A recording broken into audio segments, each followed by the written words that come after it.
Candice May Gruber. She is a coach, a leading and strategic coach, leadership strategic business consultant, executive coach. She's a trainer, she's a speaker. She's a very unique take on her approach to helping businesses. She has a great story. She had a stroke.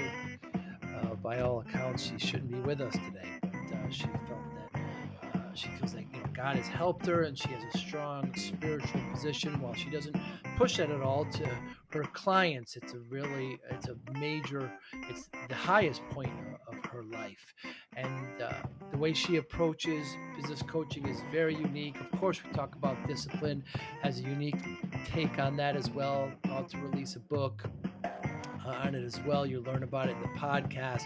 But again, we talk about management and leadership, which still just fascinates me. What's the difference between the two?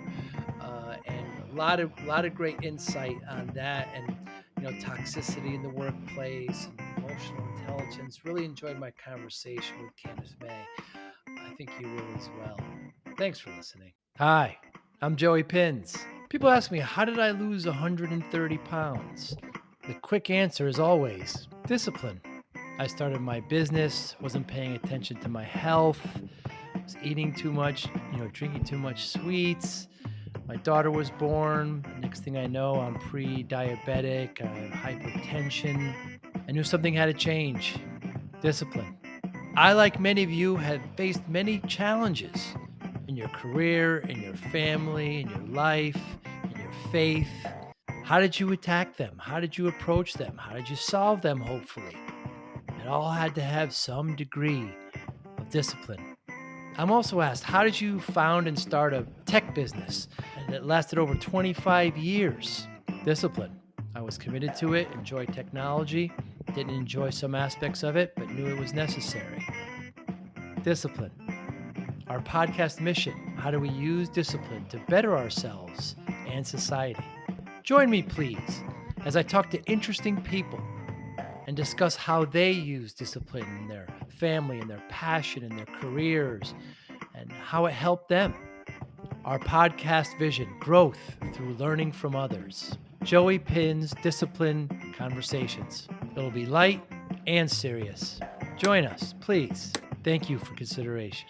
Really appreciate your time today. I really enjoyed learning about you. So tell me, what is change management? Oh, change management. You're taking us in a different direction. Well, Change let's see. management Let's is start getting there. people change management is getting people to engage in change, whether that's personal growth, whether it's systems and processes or technology enablement. You can put in I have over 20 years of IT experience and project Yeah. management and enterprise system planning, large systems companies run on, working with cross-functional teams. And I can tell you, you can put in a beautiful system fully functioning, but if the people are not embracing that new system, it's not going to be a success, right? And the same comes when you're developing character and leadership and people. You can introduce concepts and teach people information, but it's not teaching information, it's absorbing new behaviors. So, in getting people to engage in changing their behavior and keeping it sustainable is the focus of what I do. Hmm. And how is the IT industry different from others? Well, the IT industry is interesting in and of itself because technology changes so quickly.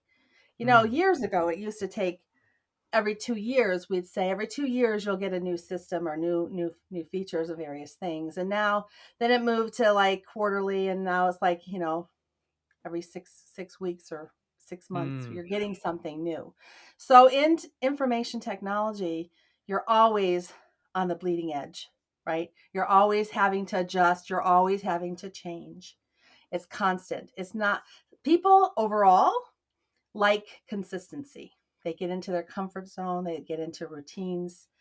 And in IT, it's possible for tech people in the back end, the coders, or anybody dealing with the back end side to focus on, we can do it. So let's do it. And they change things for the sake of changing them or something really smooth. And it's really Mm. critical that the technical side is speaking with the business side to be sure that what technology being implemented is being implemented with business rules that make sense for the business side of the company, for the customers, right? Whether that's internal customers within the company, people in various departments, or whether it's your outside customer who may be buying a product or service. Very interesting. And so when we used to have, on-premise solutions, like the IT department says, well, we're going to do a major upgrade on the accounting system. This and this is going to be different, and it's going to take us, this amount of weeks. Look for this. But now, since a lot of the stuff is in the cloud, the updates are done automatically. So all of a sudden, you have these new enhancements that you didn't even know about, and you have a little video introducing it, but it's very different now and quicker. So you have to be adaptive. So that layer of comfortability sometimes gets rocked a bit because of the technology. Well, see, that's all how you manage it. It's all about people and Mm, processes. Whether you have in house IT staff who's doing the on site premises changes or it's in the cloud, somebody mm. in the cloud is managing that server. Somebody is still managing those changes just as if they were on your premise. They're just not on your premise anymore. So having somebody who's in close communication with that cloud technician or vendor providing the service and making sure that the communication is open, that we know what's happening with the changes that are rolling out. If you have that person in house who's key between the business and the business people and processes and the cloud vendor and your customers, that person would let you know the changes are coming and how what they look like. You wouldn't just show up one day and all of a sudden this function key doesn't work anymore and I have to go about it somewhere else.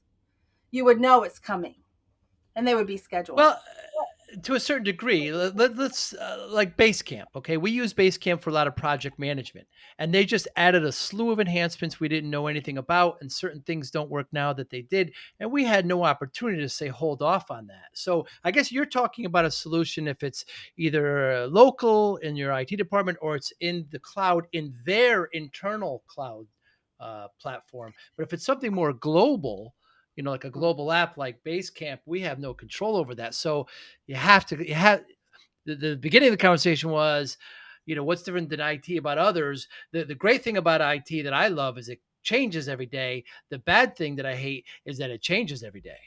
Right. So I use Basecamp also, and I did see some of those new changes Yeah. come in. So that's the thing. If Right. you're we're on a consumer side, so it's a smaller scale, right? That a business that is using Basecamp. Software companies who have large companies, customers, they have user groups. Basecamp may have a user group. You may just not be honored to be in that user group. You may reach out to them Mm. and say, I want to be in your user group. I want to be the one to tell you what features I want. I want to vote in it. I want to be the beta tester to test out those new functions because somebody is testing them out.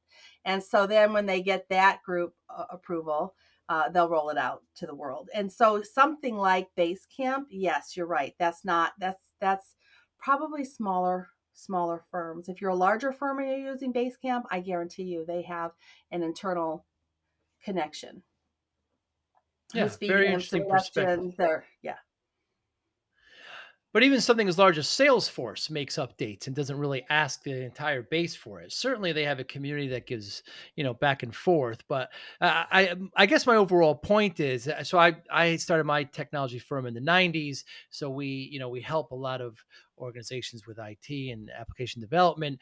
But it's a I don't know if there's a difference as far as at the management level, like what's different about an IT firm versus a construction company or versus, another type of service-based firm.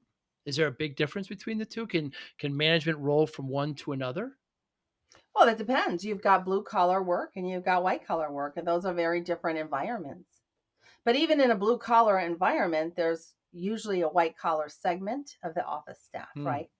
So the office staff uh, culture and environment is very different than whether you're in a factory or you're working in a warehouse or you're out on a construction site. So you can see the environments are going to change quite differently. So how you manage them obviously is going to adjust accordingly to what your environment is.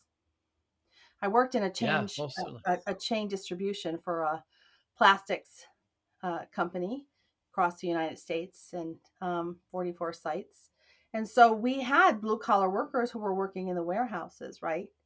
Very much getting those products out. But we had office staff who was coordinating with the manufacturers, bringing in the product, getting it priced into the system. So data entry and all of that operational side. And, we had obviously sales inside, outside salespeople. So you have a kind of a mix there. Yeah, most certainly. And so, what's the difference between management and leadership? Well, management is, I like to think of management as more of processes and systems. You can manage Hmm. processes and systems. But when I see people, people do what people see, right? People need to be influenced, and we're influencing people every day. So we should be modeling what we're uh, guiding people through. So I think people need more leadership than they do management. The challenge is we Hmm. still have a lot of people who are stuck in management in a top down command and control style of a leadership in a white collar environment that maybe isn't the best approach to leadership. There are Hmm. areas where command and control style leadership is necessary, right? For line production and a factory something, sure. So I'm not throwing that out completely, but I think there's some situational leadership is what I like to call it, right? You adjust your style depending on the situation and where you're working and what the things are. But there's principles that we follow for leadership. Yeah. So I agree. There are managers who believe that they're leaders, but aren't really. Right. Correct. I agree. And why is that? And why do they think they're leaders? Because they got a title. Hmm. Some people confuse leadership with a title. I have a title. I am now the manager or the supervisor of da da da. And then they think, you have to listen to me because I'm the boss. I have a title. And listen, if you don't listen to me, I'm going to write you up. I'm going to give you a bad performance review. I'm going to not give you the vacation time that you want. And so it's, um, that's not leading. That's manipulation. That's a form of bullying. Right? Yeah, that's right. And sometimes And micromanagement, right? They're like right on top of you. They're not letting you breathe. They're not letting you use your strengths or anything. So, yeah, so to that end, um, there may be some leaders in management positions that don't want to do the day to day. They want to be more thought leader and more visionary. I'm sure you've experienced that. well, a leader would So be what do you thought. do? A leader would be visionary. Needs to be visionary, right? So you've Well, that's got what I'm different saying. level. Go Yeah, ahead. so you have a manager who wants to be a leader, who wants to be visionary and thought leader, but they're stuck in this management when day to day in standard operating procedures and in what you mentioned before, procedures, etc. So what do you do in that case? You mean how do they learn how to be a leader, or how do Yeah, they do get you the how do, opportunity? yeah, So, well, what would you do if you were coaching a firm that you saw this in? How would you approach them? What would you do? well, that's one of the things I do with the companies that I Yeah. coach in my leadership comprehensive leadership company leadership program. We go in and we look at the management. We build a leadership pipeline. I think it's very important for any company who wants to grow that they have a Hmm. pipeline of leaders who can step up, because once you're ready to grow and expand, if you don't have leaders who can come in and take responsibility and lead the other people and have the vision that's necessary with the skill set behind them, that you're going to be stunted. You can't go there until you get somebody who can fill that capacity.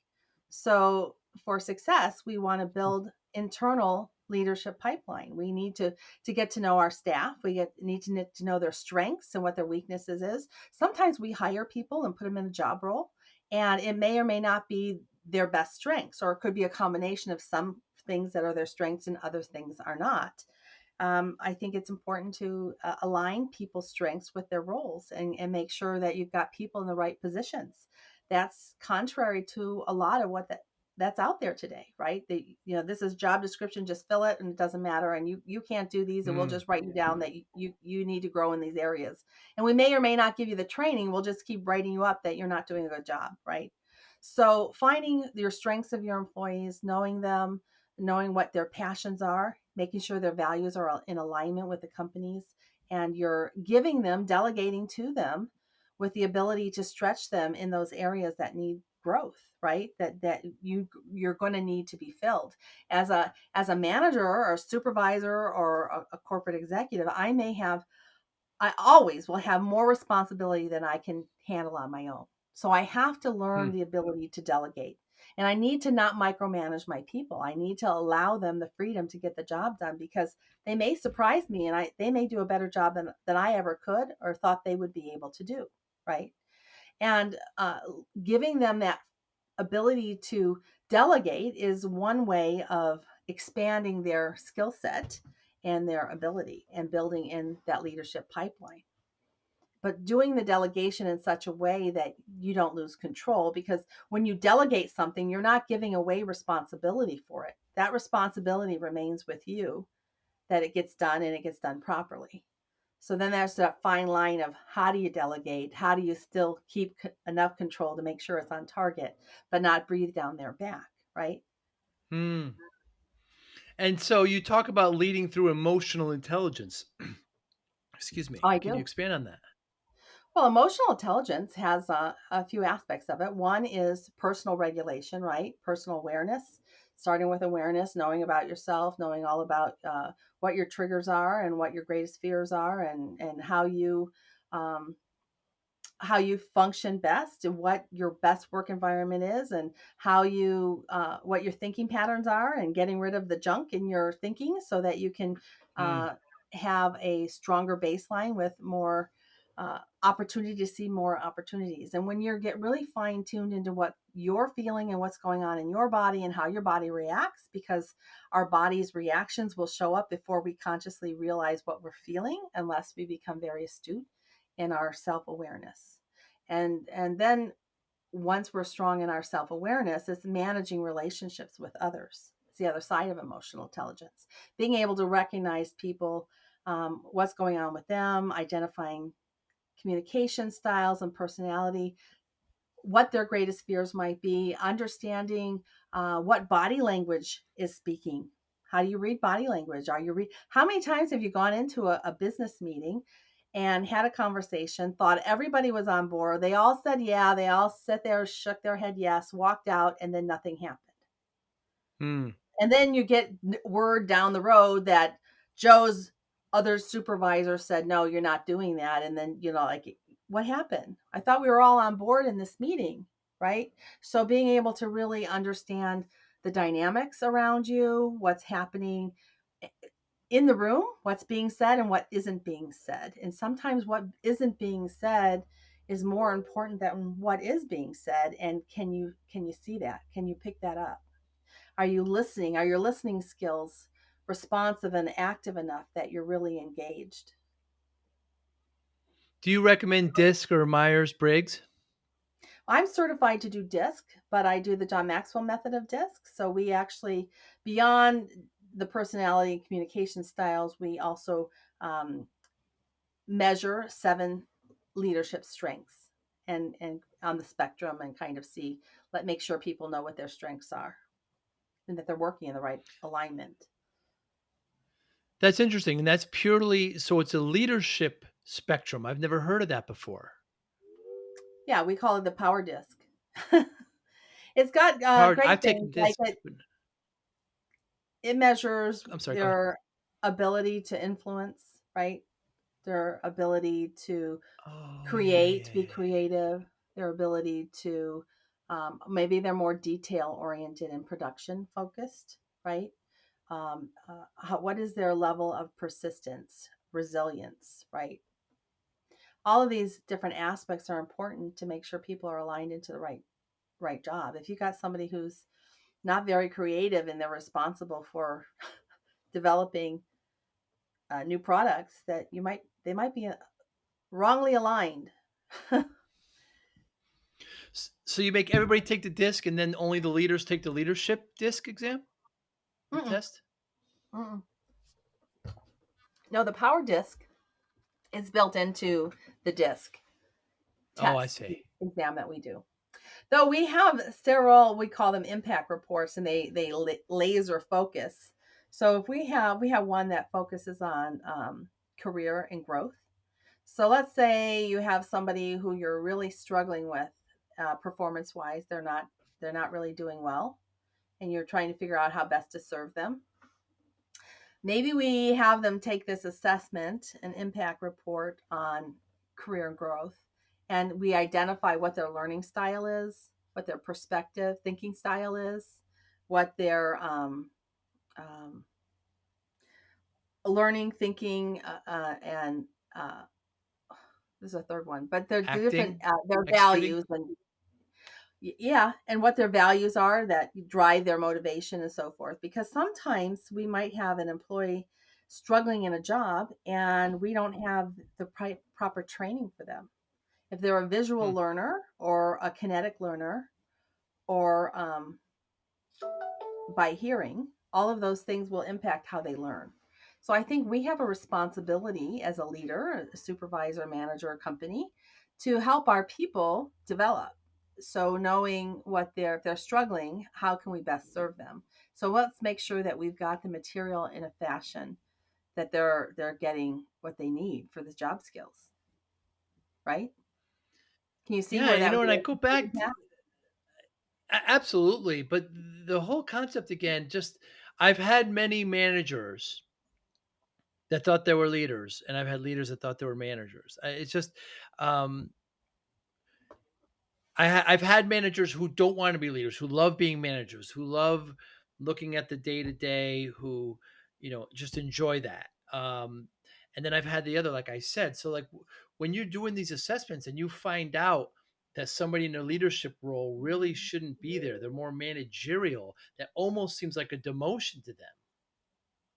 It may That be. that's a mindset, I think, because whether you're managing Mm, people or you're managing system and workflow, those are two very different things. You have to remember when you're managing people, the higher up you go, the more challenges you have with interpersonal skills, right? The more problem you think, oh, the higher I go up into the leadership management team, the less I have to do. Actually, with the higher up you go, the more responsibility you have, and not only for the workflow but for people in general, and you're going to get a lot more heavy conflict issues brought to your attention, right? And now you have to deal with the people. So those people who think they want to be a leader but they don't want to deal with people, they don't like people, they don't want to help people figure out how to communicate better or how to collaborate better or how to remove the obstacles that they're facing so that they can get their job done, then they're not a leader. They don't want to be in, they shouldn't be in a leadership role. If they don't want to embrace that kind of work, because the higher up you hmm. go, the more of that you get, right? Can somebody be a president of a company and not be a leader? Absolutely. It happens all the time. And there's a CEO that's a leader, or there's somebody else that's a visionary, but they're not. They're still dealing in, they're still managing. They're Especially dealing in if the they day own to the day. company. Yeah, Right. sure. Yeah, And is absolutely. that healthy for the company? No, not unless this person has enough self-awareness developed that they know that they're not a leader in that role and they're willing to hire strong leaders around them who do have those skills. And that would be an augmenting style that I would suggest. So they don't have to lose their position. We just have to figure out what their strengths is, make they're working in their strength, and then making sure the people who have the skill set that they're lacking are in place to pick it up. That's how we make high You know, performance teams. that's it. Yeah. I always give credit to the founders of Google, where at a certain point they stepped back and said, we can't lead this company. And they hired a CEO. I mean, it takes a lot of, I don't know, courage. I mean, to do that, for them to actually step back and that we're the founders, but this is just beyond our skill set. We need somebody to actually be the CEO. I always give them great credit for that. And rightly so. That takes a strong character, right? Someone insecure will not do that. They would bring somebody in and then Right. undermine them. They may bring somebody in to say, I want you to do this, but then they will undermine them, cut their authority anywhere and everywhere they can along the way, which creates a big nightmare and a mess, right? So, Yeah. uh, yeah, the goal is that you're strong enough in your identity, your character, because character goes with leadership, right? In our world we lack strong leaders. We have a lot of challenges with character. So I one of my big emphasis is character development, right? That is part of Mm, leadership. We need to be strong in our character. That takes discipline, right? To certainly. develop. Are you listening? Are you listening, Facebook?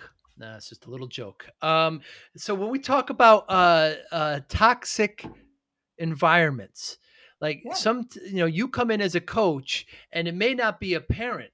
And so it may take a lot of digging to find it. And then once you find it, it's really there. I mean, how do you find it and how do you distinguish it? Toxic? Yeah. Toxicity? Well, Toxicity in the company. Yeah. yeah, I come in as a leadership and strategic business consultant, a corporate trainer, and then I do coaching on top. Because when we take training and we augment it with coaching, we get an 80% higher retention rate in sustained behavior change. That's Hmm. significant. If you just bring in a trainer and they train and that's it, they go away, people might remember the topic for a week, maybe two at most. Ask them later, what did you learn? But if you've got them, if you've got a coach and you're actually applying the principles that you've taught and they're actually absorbing them, putting them to practice, getting feedback on there's a huge change in behavior. And when we change behaviors, that's, we're changing thought processes, right? Because our thoughts drive our behavior. Absolutely so. So you asked me, what did you ask me? How do I find toxicity? First of all, Yeah. you can see what does toxicity look like? Hmm. First, let's talk about that. We're gonna find a lot of environments have toxicity in them. A company where they're constantly putting out fires, they're so focused on putting out fires that they can't focus on the business and on the growth. They Hmm. can't get down to the core issues, because if they would get to the core issues of the problems, they wouldn't be running around putting out fires anymore. They would put processes in place that would prevent those fires. People can't Hmm. sustain um, long-term growth in an environment that's constantly focusing on fires all the time. We just don't have the capacity. We burn out. Right. What if there's departments working in silos or teams? If they're working in silos and teams, that's probably a sign that there's a lot of toxicity somewhere. Because when people are collaborating together, they're happier, they're engaged, they're feeding information between departments, and they're working cohesively to find a higher goal, higher purpose. But when that people get burned and they don't feel appreciated and they are shut down with their ideas and recommendations, they pull away. And when they pull away, they'll start working in silos. And now all of a sudden we might have processes that are coming through, and this company doesn't want to talk to this team, doesn't want to talk to that team, and we have redundancies where people are, we're going to Hmm. just do what we want to do. We don't really care what they do. So they get the information, and that department A was not giving them what they really needed. So now they have to recreate it and develop what they need before they can pass it off to C. But if we were all collaborating, working together, we would know what A, B, and C need, and it would be a stream of collaboration all Hmm. along, and we would be able to get rid of redundancies. It would be a much smoother and faster environment. It would be more cost effective, so profits go up. But that means you can't have constant conflict. You can't have constant. Um, if you've got an executive officer, maybe a financial officer, and they've got great numbers, they can produce, they can get all the reports, everything's spot on, but they can't communicate with the other vice presidents. What does that do to a company? Hmm. If they can't get the numbers to the right person and show them what's going on number wise, we make decisions by big numbers, by data, right? We say that. Analyzed by data. Then you've got a problem in the company, in the company's growth and sustainability factor, right? You can't go any further if everybody's not pulling in and collaborating properly. If there's a problem in the production line, it's going to impact sales. But we've got to be able to communicate that. Very true. Now, when you go into these firms and you know you recommend sweeping changes like that because you see kind of this toxic or just inadequacies or areas of which they can increase.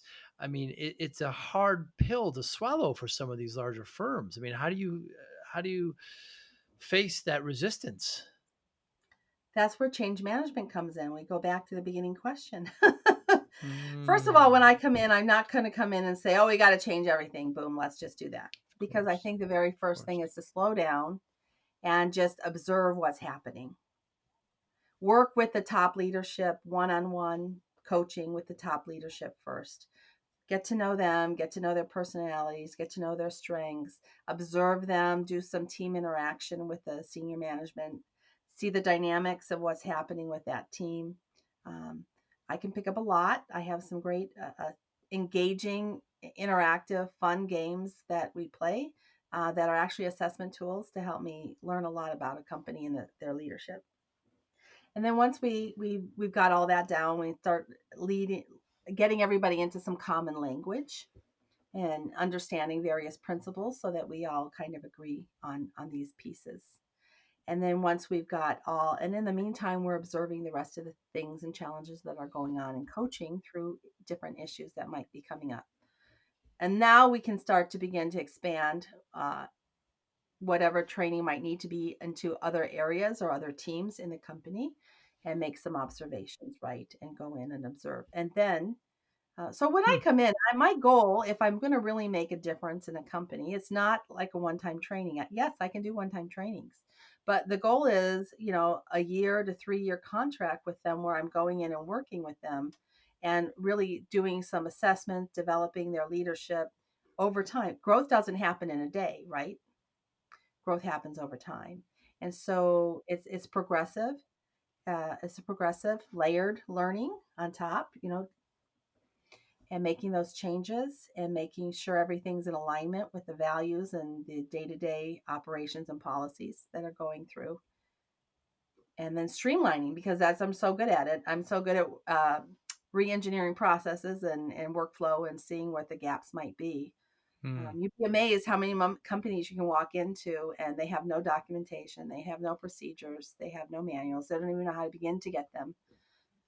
So one of the things I'd like to do is kind of go through and see what people have and kind of teach them how to capture what we have today. And when they capture what we have today, and then in that process, they're building skills, they're expanding their knowledge, they're building a repertoire of tools to help train that leadership pipeline we've talked about. And then we can begin to say, oh, Hmm. we need to modify this or modify that. And now we're in a position where we know exactly what we have, why we have it this way, how it impacts each other department along the way. And when we have all of that in place, then we can begin to look at how do we want to revamp this, because we've got to make sure what we change in this department, how it's affecting a department over here. Right. Yeah, we often see like these kind of silos where, sales is here and there's resentment with operations because once sales completes the job, they throw it over the wall and onboarding says, we can't, why did they promise this? Because, their salary structure is so much different and they're going through a lot and they don't understand. And there's marketing who has resentment too because sales seems to get a lot of the prosperity. And you have these departments that really there can be a lot of dislike with poor leadership. I'm sure you've seen this often. Yeah, It's terrible. right. So we go in and we get to know everybody. We build communication skills. We build an understanding. I was speaking with somebody in IT, moving up into leadership management, and so explaining the role of a project manager. They work in an agility environment, but still not understanding if they have some key positions that are not filled, right? And that impacts the entire team and it Mm, impacts the entire company because some of those key roles, a scrum master or project manager, are key roles to keep everybody functioning and moving on target. And when they're missing, there's a huge gap. And now if somebody comes in and says, what are your milestones and what are your dates for your Hmm. project and each step, and why do we need that? We don't have that. Like, we think you're just bullying us. No, it's not Mm. about that at all. Let's look at the bigger picture and how all of this rolls together. So some things we take for granted that everybody should know, or we know, and because I know, everybody knows, but we have to realize, no, everybody doesn't know that. Yeah, it's We true, and have it's to. oftentimes, I mean, interrupt. Oftentimes, it's easier to see it from outside view. When you're inside it, you don't see it as well. But somebody that comes from the outside, and they kind of look at everything at a high level. It's easier to spot those things and from the inside. So spirituality is a large part of your life. Congratulations on being an author. Thank you. Yes. Yes. You're very excited about it in your video, showing the Amazon page and everything. I am excited. I have a new book coming out, Heaven Within, Restoring Wholeness for Better Leadership. And I have a place where you can sign up for it, notifications. I developed a companion workbook that I will offer for free when the book is released. And then you can read the book, and each chapter has a companion workbook page chapter Hmm. to practice those principles or do self reflection and so forth. And there's a hidden bonus in the book, which is a big gift, huge gift for those who purchase the book and read it to take them to the next level. Complimentary. Very, very cool. So on the podcast, we talk a lot about discipline. I lost a lot of weight. People ask me how I did it. I say And discipline. congratulations. Yeah, yeah. Thank you. So tell me how discipline affects your life and your work, if it does at all. Discipline affects everything, doesn't it? I mean, let's look at an athlete. If an athlete has to work out every day, right? They have to prepare, whether it's for a marathon, for the Olympics, or just because their health. If they don't have any goals, there's nothing to really hold them accountable or keep them motivated. You can Sure, I think working out is good. I wanna be around for my kids. That's great, but it's not really set in a goal, in a tangible piece as to what you're going to accomplish. Hmm. And when we add that element of something measurable, we call them SMART goals. I have a template. I have some bonuses I give away to my clients for project management, a various one, and one is a nice one on SMART goals, whether they're specific, measurable, attainable, realistic, and timely, right? They need to be all five elements. And so we see measurement, we see growth, we know what we're looking for. We need to be able to visualize an outcome of who we're becoming. And I think that happens with character development and spirituality as well. We have Hmm. um, goals for character development. Character development doesn't happen on its own, it doesn't happen in a vacuum. You have to set spiritual goals. You have to put yourself in a position uh, to be stretched, right? I mean, as a spiritual person, a follower of Jesus Christ, it's important to me that the Holy Spirit is moving in me and is speaking through me. Hmm. And to do that, I have to stay in growth with understanding the Bible, what the Bible's telling us. And it's, by the way, it's filled with all kinds of principles. If you want to know the manual to life, the Bible is it. It has all the principles of leadership, all the character qualities you ever want. It tells you exactly how to handle conflict, what to avoid, what to look for. Hmm. But we don't enough people, though it's the largest selling book in the world, it's probably the least read. Right? Hmm. People buy it, set it on their shelf, and they don't really open it. But if you stop to think about the amazing stories that are in there, if you like reading, it's filled with stories that you might think are fiction. When you go to read them, they're so filled: murder, death, sex, rape, everything is in there. Yeah. It's the whole gamut. Romance, everything is in there. How to do it all. So discipline is very much a big part of spiritual discipleship. And that is it. What discipline? What is the root word of discipline? Disciple. And that is to teach, right? To teach and develop. And so the spiritual principles help us develop that core base of character. Those active listening skills will be taught when you stretch your character and you really develop. You're going to realize God gave you 2 ears so you can listen twice as much as you talk, right? Hmm. Somebody once said, close your mouth when you're in a meeting and breathe through your nose. Because if you're breathing through your nose, your mouth is shut. That's very good. That's very good. Candace May, what motivates you? You kind of said it already. Well, my relationship with Jesus Christ is what motivates me. Hmm. My goal is to confront chaos with administrative truth, right? With the Lord's administrative truth, with order. God likes order. He made the world, and you notice that there's laws in place in the universe that make sure the sun rises and the sun sets every day. The ocean tides roll in and out. We've got everything's orderly, really, and yet it's also very beautiful in nature, right? Harmonious. And Yeah. yeah, it's harmonious. And so beauty and function, I think, go together. Some people focus only on beauty, some people function only on function, and I like to do both, beauty and function.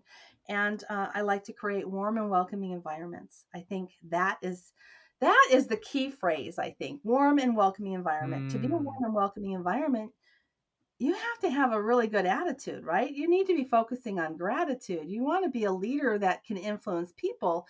Who influence you the most? Somebody who's warm and inviting and makes you feel good, or somebody who's come in and is curt and just bottom line and, nothing, right? So, warm and welcoming. Love. I think that's it. I think Hmm. leading with love is the key. That when the in the Bible it tells us, you think people say, "I don't want to be in Christianity. They have the Ten Commandments. It's all about what you can't do." Well, you can take the Ten Commandments when you have a relationship with Jesus Christ and set them on the back burner, because when Jesus Christ came, He gave us a new covenant. It was to love the Lord your God with all your heart, soul, and mind, and to love your neighbor as yourself. Right? Faith, hope, and love, but the greatest of these is love. And when you get into defining what love is, it's not about the sexual pleasures and all the greed that we put in place in our egotistical ways. It's about treating other people with gentleness, with kindness, with respect. It's creating boundaries that are healthy. It's holding each other accountable in positive ways, right? To lift them up, to make them become their best person. It's all about becoming the best. And when you have a relationship with the Lord, His Spirit dwells in you, and it fills you with love to the point that you're just overflowing, and that's going to roll out onto other people. That's my How passion. how much of a wonderful world would it be if we, yeah, just had more love? It would cure so many things. Hey, do you feel you ever uh, lost a client or relationship got short with a client based on your spirituality? No, I don't push my religion or faith on anyone, but I am who I am, and Hmm. I don't hide my faith. God has done miraculous works in my life. In December 9th, 2020, I had a massive stroke. I shouldn't be here today, or I should be an invalid. But look at me, you wouldn't notice. No. I claim complete healing through Jesus Christ with the Holy Spirit and the stripes that Christ bore before the cross. I ask the communion of the Holy Spirit to join with me in that healing, and within hours, I was being healed. I lived alone. It was a process of getting a hold of my kids. I got everybody's voicemail, and then finally being said, Lord, what is it? If I'm done, that I guess I'm going, like I have a choice. But if I heard you right, that you wanted me to start my business and you wanted me to develop leaders and do this movement, then I need to be whole. I need to be able to walk, talk, think, speak, and in full capacity. And I Hmm. need that from you for a confirmation. And he provided it. So long story short, um, I was rushed to the hospital, Miracle Way, through a helicopter over, and Wow. they couldn't get me in. There was no time for anesthesiology to do anything because we didn't have enough time in the window of so they had to go straight into surgery with me.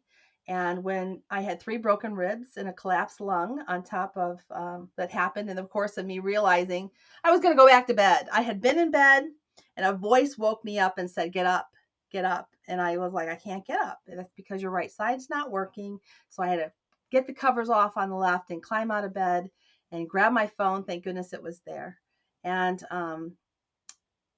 it just that alone was amazing. But I was going to go back to bed when I got my voicemail of my kids. I just left my oldest daughter, who's a nurse, a message and said, "Call me in a couple of hours because something's wrong and I'm just going to go back to bed."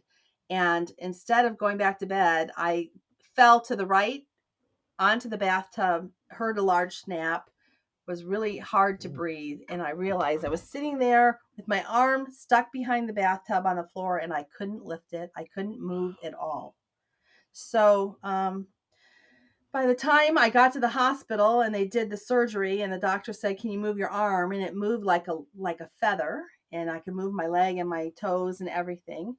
They made room for me. There was no room, but they did make room in a clean ICU. And my daughter was able to stay with me when in the middle of COVID, no one was allowed to stay in the hospital. Wow. God opened so many doors. And the doctors would bring their entourage of students and other doctors with them by the hour checking on me. And I didn't realize, because I'm just coping through the moment, broken ribs, hard to breathe because I had a collapsed lung. And the doctor's just coming in. Can you raise your arms? Can you stick out your tongue? Oh, it's your tongue's still crooked. Her face a little drooped. Oh, she can't move her arms. I couldn't write my name. But then every hour it was improving and getting better and better and better. And they would come in and they go, "This is amazing. You're a miracle. This is amazing." And Wow. like after the third or fourth time, my daughter looked at me and said, "Mom, you don't seem to understand what they mean when they say you're a miracle." She Hmm. says, "I'm a neuro nurse and I work with people who have strokes all day. And people don't heal like this, Mom. You're healing in hours right before our eyes when it takes months for little tiny increments of changes for most people." So that was my confirmation. God is real. God heals today. He's active. He's clear. He's put me on a mission. There's no doubt in my mind. He's given me all the principles. I am a John Maxwell team member, so I do use some materials from John Maxwell as well as other sources. And of course, you get my uniqueness. When you hire me, you get me and you get my enthusiasm, you get my passion, you get my love, you get all of the gifts that God's blessed me with in administration and change management, workflow processes, reengineering, and helping people grow. A wonderful, wonderful story, Candace May. The world is better with you, and I love that story. Thank you so much for your time today. I really inspiring, and you're helping companies, you're helping yourself, you're helping your family. It's really, really inspiring. How can we get in touch with you? Well, my website is CandaceMay.com, and that's CandaceMae.com. But if you go to Linktree, have you heard of Linktree? Oh yeah. Linktree is great because you can list all of your resources there. So I have a Linktree. It's linktr.ee/Candace May. And if you go there, you'll get access to some free articles that you can download. You'll get my website. You'll get my author page. You'll get an endorsement video with John Maxwell, which is on my website, by the way. Yeah, I watched it. It was really cool. And then we'll also put a link to your book at Amazon. That's going to be released shortly. Oh yes, Heaven Within. You definitely want to sign up for that. On the link tree, I've added that link as well, so you can click Mhm. there and sign up to be notified when the book will be releasing. You don't want to miss that. That's going to be a international bestseller. I guarantee it. My publisher guarantees it. Very cool. Candace May, thank you so much for your time. You be well. And you're in the Los Angeles area? I'm in North San Diego County. Oh, you're in San Diego County. Okay. Yeah, very south of that. Very nice. My daughter's at Cal State. Of course, that's way north of you. But if I'm in the area, perhaps we'll all get together, have a cup of coffee. Thank you so much for your time today. I would love that, Joey. Thanks so much. You be well. Glad to be here. Bye bye. Thank you for listening and or viewing Joey Pinn's Discipline Conversations. Please share this episode with one or two of your friends who you think may benefit from the episode. Our website, www.joeypins.com.